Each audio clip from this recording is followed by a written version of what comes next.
Bonjour et bienvenue sur la maïeutique. Donc, bonjour Maxime. Je rappelle pour les auditeurs que Maxime est un ancien directeur régional de la Banque de France. Nous allons parler donc maintenant de ce qui nous attend en France, parce que malheureusement la crise économique est devant nous. Bon, je vous propose peut-être de voir la France sans budget. Un tout petit mot sur les procédures auxquelles nous risquons d'être confrontés dans les semaines qui viennent. Et puis on conclura peut-être par la seule chose qui compte, c'est comment se protéger. Comment nos auditeurs épargnants peuvent se protéger de la faillite qui vient. Voilà. On aurait dû commencer par là d'ailleurs. Alors Maxime, je vous propose de nous préciser pourquoi on voit le mur de la dette arriver devant nous. Comment fait-on pour comprendre que cette échéance est très proche de nous ? Parce que malheureusement, quand j'en parle avec les gens autour de moi, on me dit oui, mais ça fait 50 ans que ça dure, ça continuera, on a toujours emprunté. Certaines personnes, en fait, ne comprennent pas pourquoi les choses se précipitent. D'autant que pour les personnes qui ont un œil averti, maintenant, on voit que l'on est très proche du mur de la dette. C'est pour quand ? 2025, 2026 ? Alors, si vous voulez, tout dépend de ce qui va se passer quand même dans les jours qui viennent, parce que on a parlé de Standard & Poor's lundi. Pour le moment, la France est solvable. Elle va émettre 300 milliards de titres de dette l'an prochain. 200 milliards pour boucher le trou et 100 milliards pour renouveler la dette échue.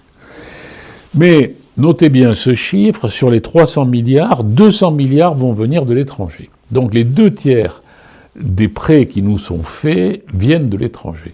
Ce n'est pas du tout le cas de l'Italie ou du Japon, qui sont financés par leurs propres citoyens. Alors pourquoi je vous dis ça ? Parce que à tout moment, les gens qui nous prêtent peuvent changer d'avis et décider de vendre notre dette et de ne plus nous prêter. Donc la situation est très fluide. Tant que nous donnons la preuve que nous sommes capables de réduire notre déficit et que nous donnons la preuve que nous sommes gouvernés, ils peuvent continuer. Et nous sommes solvables pour le moment. La variable importante, c'est les charges financières. Cette année, en 2025, nous allons avoir 56 milliards d'euros de charges financières. C'est plus que le budget de la défense. Mais en 2027, ça sera 80 milliards à peu près, 75-80 milliards, parce que la dette se renouvelle à des taux beaucoup plus importants que ceux auxquels elle a été émise. Donc, nous sommes dans un processus d'étouffement. Nous pourrions en sortir en redressant nos comptes, mais qu'est-ce qui va se passer dans les semaines qui viennent ? Donc, pour répondre à votre question, ça peut être 2025, 2026, 2027, ça dépend de nous. Ça dépend de nous. Mais en 2025, à la fin de 2025, la France sera cotée simple A. Et si la France est cotée simple A, ça veut dire que sa dette sera plus difficile à placer, puisque vous avez des fonds qui ont une politique premium, donc grande qualité, et qui ne prennent pas le simple A. Le simple A, c'est encore une note qu'on pourrait qualifier de moyenne, mais ils ne prennent que les très bonnes notes, voyez. Ce qui veut dire que lorsqu'on passera simple A, certains investisseurs vont devoir vendre notre dette. Et nous allons devoir la placer à d'autres investisseurs. Et l'un des risques, en fait, c'est de ne trouver personne en face. Et oui, c'est ça, oui, on peut l'exprimer comme ça, oui. Donc, la réponse, parce qu'en fait, il faut répondre aux questions. Votre question, c'est quand est-ce qu'une crise de la dette peut survenir ? 2025, 2026, 2027. Si par miracle nous étions gouvernés, elle pourrait ne jamais survenir. Mais nous ne sommes plus gouvernés. Quand je dis nous ne sommes plus gouvernés, le gouvernement Barnier tient un fil, on nous dit qu'il pourrait être renversé. S'il est renversé, tout autre gouvernement sera renversé aussi. Vous voyez, donc, vous avez des gens qui, à l'étranger, prennent la dette française parce que la France est le premier émetteur de dette en euros. Et ils veulent de l'euro pour diversifier par rapport au dollar. Mais pour le moment, ils ne sont pas tous avertis de la situation en France. Vous voyez, ils pensent qu'il va y avoir des solutions. Nous sommes plus sceptiques, hein, vous et moi, parce que nous suivons ça heure par heure et nous voyons que les solutions ne viennent pas. Je ne sais pas si j'ai été clair. Très clair. Bon, les auditeurs pourront poser leurs questions en commentaire. Alors, c'est-à-dire qu'il faut bien noter que même si nous étions gouvernés, et bien gouvernés, mécaniquement, les charges financières vont augmenter, parce que notre dette est à 8 ans, et nous remplaçons des titres là, émis en 2016 à des taux négatifs ou zéro. Et ce matin, nous émettons à 3,1. Donc, et demain, nous allons peut-être émettre à 3,5 ou 4 si nous passons en simple A. Donc, mécaniquement, quoi que nous fassions, les charges financières augmentent dans des proportions très importantes. Et nous ne faisons rien. En réalité, nous ne faisons rien actuellement pour redresser nos comptes. Voilà, donc pour bien faire comprendre à tout le monde que ce n'est pas dans 10 ans ou dans 20 ans, mais en fait nous allons être rattrapés très prochainement. Après, ils peuvent toujours reculer l'échéance en allant piocher dans l'épargne des Français. Là, nous sommes dans les conseils aux épargnants. Bon, alors moi c'est très simple. Si je me trompe, j'arrête l'émission. Bon, et on verra dans quelques mois, dans 1 an, si je me suis trompé. Donc là, je m'adresse à ceux qui veulent protéger leur épargne. Premièrement, le prix de l'immobilier va baisser. Enfin, sa baisse va reprendre jusqu'à ce que le marché s'équilibre. Le marché n'est pas équilibré. Je suis incapable de vous dire dans quelle proportion il va baisser. Mais le marché n'est pas équilibré. J'ai dit tout à l'heure que le marché avait disparu. 40% de transactions en moins pour l'ancien, 1/3 en moins pour le neuf. Bon. Donc, il faut que les prix baissent. Donc, n'achetez pas de l'immobilier aujourd'hui. Attendez que le prix ait baissé. Deuxièmement, alors, il faudrait peut-être parler quand même du budget, dans le sens où qu'est-ce qui va se passer si M. Barnier n'arrive pas à faire passer son 49.3. À ce moment-là, on reconduit les services votés. C'est comme ça qu'on dit. Mais c'est catastrophique sur le plan financier, parce que ça veut dire que le déficit ne se réduit pas. Bon, et donc la dégradation de la France se poursuit, et on peut même avoir dès 2025 des difficultés à placer notre dette avec des taux d'intérêt qui augmentent. Alors là, le risque, c'est que le gouvernement fasse un emprunt forcé. Et je vous rappelle ce que nous avions dit dans des émissions précédentes. La dette, c'est 3 250 milliards. L'épargne disponible, c'est 2 900 milliards. 2 800 milliards à peu près. Et les assurances vie, c'est 1 900 milliards. Donc, vous voyez très bien ce qui peut se passer. Le gouvernement... Alors, vous pouvez mettre n'importe qui au gouvernement. Qui que ce soit, extrême droite, extrême gauche, centre, décide de nettoyer l'épargne des Français en la convertissant d'autorité en un emprunt forcé. Alors évidemment, tout ça sera présenté avec une hypocrisie remarquable. On vous dira, vous allez voir, c'est bien, l'inflation est à 2%, même pas, on va vous faire 2,5%.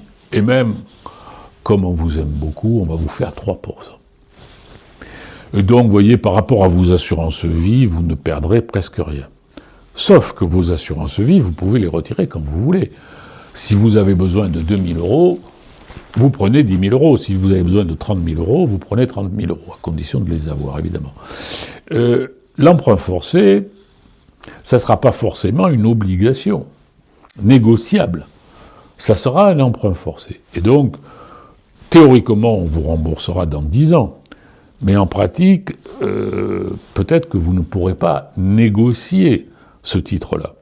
Et justement, le but, c'est de financer la dette qu'on n'arriverait plus, dans cette occurrence, à financer.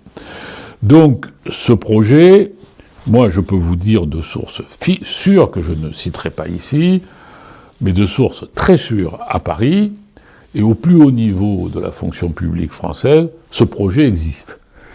Il est pour le moment prématuré, mais il existe. Il existait déjà en 2020, d'ailleurs. Puis en 2020, il y a eu le quoi qu'il en coûte et la planche à billets. Mais la planche à billets, vous le savez, c'est terminé. Bon. Donc, ne pas acheter de l'immobilier, se désengager sans panique des assurances vie et planquer son épargne. Alors, comment planquer notre épargne? Si quelqu'un vient de vendre un bien et qu'il a de l'argent, que doit-il faire? Oui, alors cet emprunt forcé, nous n'y sommes pas encore. Hein. Encore une fois, j'ai dit au début de l'émission, le sage est celui qui est capable de prévoir l'avenir. Donc c'est ce que j'essaye de faire. Et vous pouvez, et les auditeurs peuvent aussi me challenger, je répondrai à toutes les objections, à toutes les questions. Donc, comment protéger son épargne? Parce que l'emprunt forcé peut aussi racler tous les excédents sur les comptes. Quelqu'un qui a régulièrement 10 000 euros sur son compte et qui tourne avec 3 ou 4 000 euros, on peut créer des mécanismes contraignants pour lui demander, dans cette occurrence, nous n'y sommes pas encore, de souscrire à l'emprunt forcé. Donc déjà, le premier conseil, c'est de ne pas avoir trop d'argent disponible sur son compte courant, avoir de l'argent disponible à la hauteur de vos besoins, mais pas plus. C'est le premier conseil. Le deuxième conseil, et Marc Toiti l'a dit avant moi, et je peux le dire avec lui, ouvrir un compte à l'étranger, ce n'est pas un délit, à condition de le déclarer. Le troisième conseil, et peut-être c'est le plus honnête et le plus civique, c'est de mettre son épargne dans les comptes courants d'une société. Alors, quelle société? La vôtre, si vous avez une société.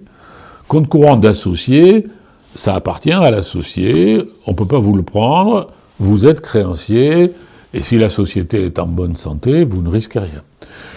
Vous avez des parents, des cousins, des frères et sœurs qui ont des sociétés, SARL, SASU, vous prenez une part du capital et vous apportez des comptes courants d'associés.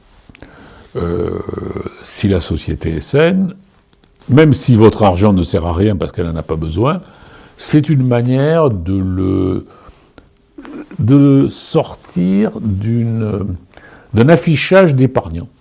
Vous n'êtes plus un épargnant, vous êtes une société. Et c'est pas pareil, ça change tout. Parce que les sociétés, quel que soit le gouvernement, il sera obligé quand même de les respecter un minimum. Donc ne pas prendre de l'immobilier, faire passer dans des comptes de société, un portefeuille boursier aussi, c'est moins dangereux que de l'épargne et que des assurances vie. Pourquoi? Parce que vous êtes sociétaire, vous n'êtes plus épargnant, vous êtes détenteur d'actions. Donc ça vous remet dans l'orbite des sociétés. Vous voyez ce que je veux dire?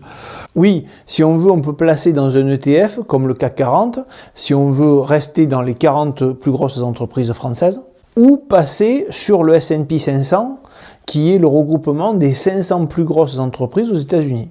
Et par la même occasion, sortir de l'euro. On peut détenir des SICAV d'actions, on peut détenir des fonds communs de placement d'actions, parce que là, on n'est plus vraiment un épargnant. On est le détenteur d'une société qui s'appelle SICAV, fonds commun de placement. En fait, il faut ruser pour ne plus être un épargnant. Ou du moins, pour ne plus être un épargnant affiché comme épargnant. Parce que le moment venu, c'est là que l'État cherchera de l'argent. Ça, c'est la première étape. C'est-à-dire que la classe politique reste toujours aux commandes et essaye de ne pas se faire coincer sur la dette. Oui, ça, pour moi, c'est au train où vont les choses, c'est quelque chose qui pourrait se produire en 2025-2026. C'est une pré-crise financière.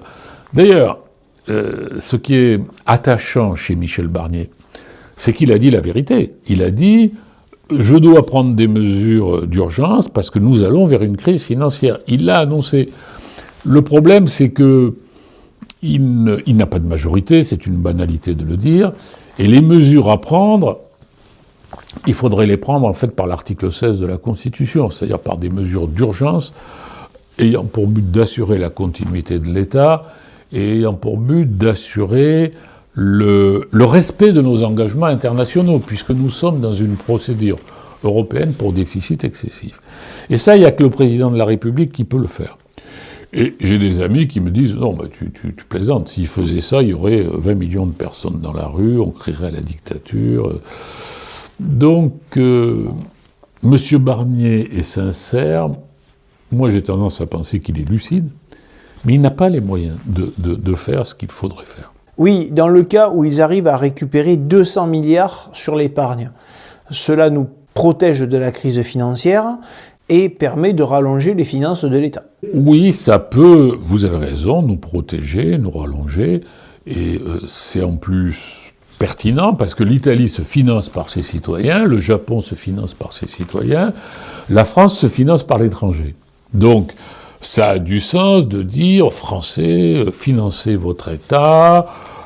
Oui, sauf que dans un emprunt forcé, il y a un mot qui fâche, c'est le mot forcé. Mais oui, ça peut prolonger, mais le fond du fond, c'est que la France a besoin d'être gouvernée. C'est qu'il faut prendre les mesures qui s'imposent. Et qui va les prendre ? C'est bien beau de prolonger en puisant dans l'épargne des Français, mais il faut quand même arriver à réformer. Sinon, ça ne fait que reculer et le mur reste toujours devant nous. On gagne juste un répit de quelques années. Alors voilà, vous l'avez dit, c'est exactement ça. Après, on est dans des scénarios politiques et je pense que personne aujourd'hui n'est capable de faire un scénario politique. Alors, j'ai une question. On sait qu'en ce moment, en Allemagne, sur le plan de la politique, ça va mal. À cause des problèmes économiques, entre autres l'énergie qui est trop chère, l'industrie automobile ne se porte pas bien, le gouvernement est donc dans la tourmente. Donc les Allemands qui sont intervenus pour la Grèce, interviendront-ils avec ce contexte pour la dette de la France ? Oui, mais la dette, la Grèce, c'est 2,5% du PIB de la zone euro, la France, c'est 17 ou 18%, donc on n'a pas du tout la même taille. Oui, donc justement, est-ce que cette différence de taille peut faire éclater la zone euro ? Vous savez, moi l'euro, ça a été le cœur de ma vie professionnelle. Donc vous touchez un sujet qui me touche en plein cœur, parce que j'ai été à la fois un professionnel de l'euro à la Banque de France, j'ai été un militant de l'euro aussi, dans le mouvement gaulliste à l'époque, où j'ai défendu la thèse de l'euro. Donc l'euro, mon père était un professeur d'université pro-européen, donc l'idée que l'euro puisse disparaître, pour moi, c'est presque comme si je devais perdre un enfant, vous voyez, bon. Alors, ce qui est possible, c'est bon. Vous avez raison de dire que l'Allemagne est mal, la France est mal aussi. D'ailleurs, ce qui m'a frappé dans le dernier diaporama de Marc Touati que je vous ai passé, je crois, c'est que c'est les deux plus mauvais PMI, Purchase Manufacturing Index, c'est-à-dire directeur d'achat, c'est l'indicateur avancé de conjoncture du monde. L'Allemagne et la France sont dans la plus mauvaise situation conjoncturelle du monde. Bon. Alors, qu'est-ce qui peut se passer ? Il y a la conjoncture, mais la conjoncture ne favorise pas la résorption de la dette. C'est ce qu'on a dit pour la France. Mais en Allemagne, vous avez le raisonnement inverse, c'est-à-dire qu'en Allemagne, ils disent il faut desserrer les freins à l'endettement. Et il faut relancer l'endettement pour relancer la conjoncture. Oui, mais ils disent ça parce qu'eux, ils sont à moins de 3%. Oui, bien sûr. Ils sont à moins de 3% et ils sont à 65% de dette sur PIB. Simplement, d'un côté, il y a la France et de l'autre côté, il y a tous les autres pays. Parce que l'Espagne, la Grèce et le Portugal sont remontés. L'Allemagne est basse. Parce que j'allais vous dire, l'éclatement de l'euro, puisque c'est ça le sujet, l'éclatement de l'euro, c'est la thèse dans laquelle se complaît Charles Gave. Ce serait un euro du Nord et un euro du Sud. Ça veut dire qu'on garderait l'euro comme référence, mais avec une marge de fluctuation entre une monnaie du Sud, qu'on appellerait euro-Sud, et une monnaie du Nord, qu'on appellerait euro-Nord. Et ainsi, les pays du Sud pourraient relancer leur compétitivité. Mais ça serait quand même la fin de l'euro. Et puis, s'il y a une marge, rien ne vous permet de penser que cette marge sera respecté éternellement. Enfin, je veux dire, vous mettez la main dans un engrenage. Ce que je veux dire, c'est qu'au vu de la taille de la dette française, qui représente 10 fois celle de la Grèce, est-ce que l'euro a la capacité à absorber ce problème? Oui, mais alors, moi je pense que la réponse est oui, elle a la capacité d'absorber, mais avec un énorme problème d'ordre public en France. Je m'explique, c'est que si nous devions tomber en faillite, bon, ça ne sera pas une faillite à l'Argentine. Nous serons accompagnés par les institutions européennes. Là aussi, le sujet est technique, c'est-à-dire que la BCE n'a pas le droit d'intervenir sur un pays en déficit excessif. Nous sommes en déficit excessif. Mais le mécanisme européen de stabilité, lui, le peut. Le mécanisme européen de stabilité, c'est une sorte de mini-FMI européen que nous avons créé. Alors personne ne connaît ça, pourtant ça existe. Nous avons créé ça en 2012, il a un capital de 80 milliards, et il peut acheter sans limite, sous signature européenne, des titres bancaires, il peut renforcer, apporter des fonds à des banques en faillite ou en difficulté et intervenir sur la dette d'un État. Mais il ne peut pas le faire, et la BCE encore moins, sans un plan européen. Et donc il y aurait un plan européen sur la France. Ce plan européen serait élaboré fondamentalement par le Conseil européen, sur investigation et proposition de la Commission européenne, avec un avis de la BCE, du Fonds monétaire international.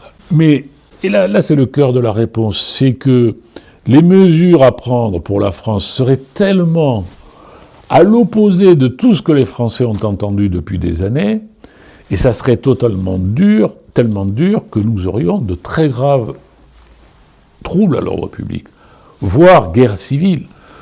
Et là, il faut s'adresser,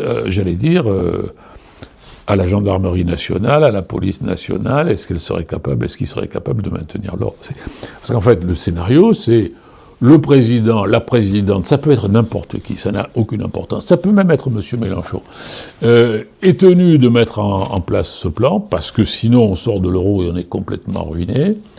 Mais pour le mettre en œuvre, il est obligé de maintenir l'ordre. Et donc, est-il capable de maintenir l'ordre? Voilà le scénario. C'est un scénario de maintien de l'ordre, et pas un scénario économique et financier. Parce que si la France fait la retraite à 67 ans, si elle réduit ses dépenses de 100 milliards, si on règle les différents problèmes, maladie, chômage, retraite, on peut repartir. Mais on repartira avec une baisse, effectivement, du PIB pendant au moins un an ou deux. Qu'un an ou deux, vous pensez?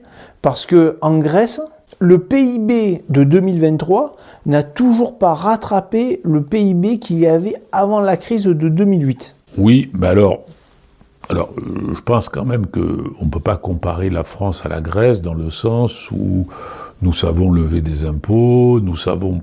et puis je pense que la situation de la Grèce était plus détériorée encore que ne l'est celle de la France. Oui, puis nous avons une position géographique avantageuse au centre de l'Europe par rapport aux échanges. Oui. Je pense que ce serait exagéré de comparer l'effort à faire à celui qu'a fait la Grèce.